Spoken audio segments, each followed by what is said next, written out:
Her vice presidential pick says abortion in the 9th month is absolutely fine. He also says execution after birth. It's execution, no longer abortion, because the baby is born, is okay. And that's not okay with me. There is no state in this country where it is legal to kill a baby after it's born.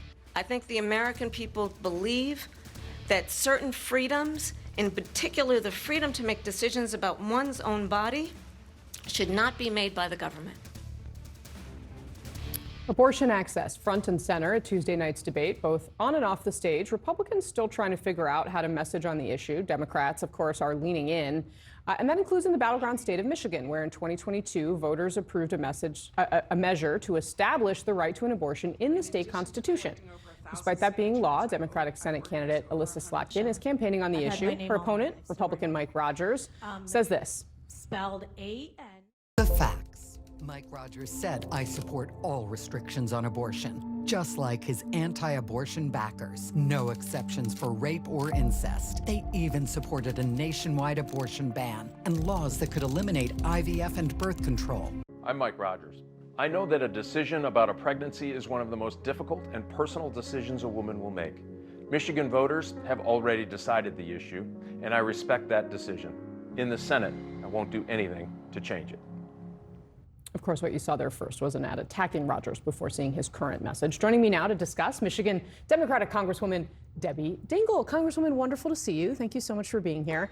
So, look, you have been talking to people on the ground in Michigan. It's a critical swing state. We saw the debate play out on Tuesday night. Do you think it changed the race? So, I was ecstatic, like every other Democrat, as I watched the debate. I thought she got under his skin. He reminded much of America about who he was and what he was. She showed people she could be the commander-in-chief. 6:50 yesterday morning, one of my township supervisors called me and wanted to know what I thought. And I said, well, what did you think? And that discussion brought me right back down to earth. I want to get home, been in Washington for the chaos here. I want to get in those union halls. I want to get to those farmers markets, those VFWs, and hear what people are saying. But I want to remind people know who Donald Trump is. He was the Donald Trump we all know. And I think she is defining who she is, reassuring people she is capable of being commander-in-chief, strong, confident. But these polls still show how close it is. It's still a race between now and November, and I am not on a sugar high. I'm Debbie determined that we've got a lot of work to do if we're going to win in November. Congresswoman, right before the debate, there was that New York Times Siena College poll that came out that had a lot of Democrats sort of biting their fingernails, some nervousness. It was a national number and plenty of reasons to potentially cast doubt on this single poll.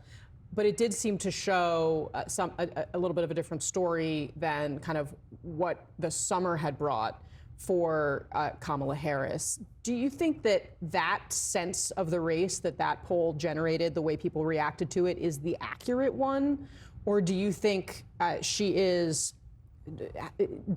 has many paths to 270 electoral votes, shall I say? Let me put it that way. I think that there are paths, many, there are various different states that are battleground states. I will tell you, I think that poll's an accurate poll. With all due respect, I think the CNN poll that showed her 4 points up was not accurate. There had been two other polls in Michigan that I trust and know the pollsters that both showed that statistical dead heat. She was down a point and a little fraction in each of them. I think Michigan is a dead heat. That's before I left last weekend. I want to get home and see after the debate. But there's a lot of competitiveness. His base is energized. Now, you've certainly seen her base, our base, the Democratic base, become far more energized. People know, but there's just a lot of people in the middle. I don't understand at times what people see in Donald Trump. They know what will happen to this country if he's president again, but they believe strongly. And it's just closer than people realize. In that conversation you had in the wake of the debate, the one that you say brought you back down to earth, Do you have any clues from that conversation to I do. explain it? Because it's somebody I'm very close to. I'm sure she'll call me as soon as I leave this set. And immigration. He kept going to immigration.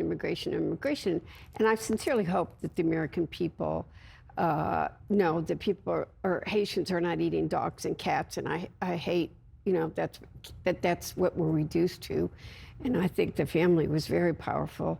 That asked him to please stop talking about their son. Aiden Clark, who was killed with there was an immigrant driving the bus he was in. Yeah. But he stayed on message on immigration, and immigration is a powerful. It leads to insecurity, fear, both in economics, the job market, total lies about what is being, how much money is being spent. But they're also worried about safety, security, fentanyl, all of that. He stays on message, and that resonates with some people. Yeah, so that sort of wraps up all of the concerns into one. Very interesting. All right, Congresswoman Debbie Dingell, so grateful to have you.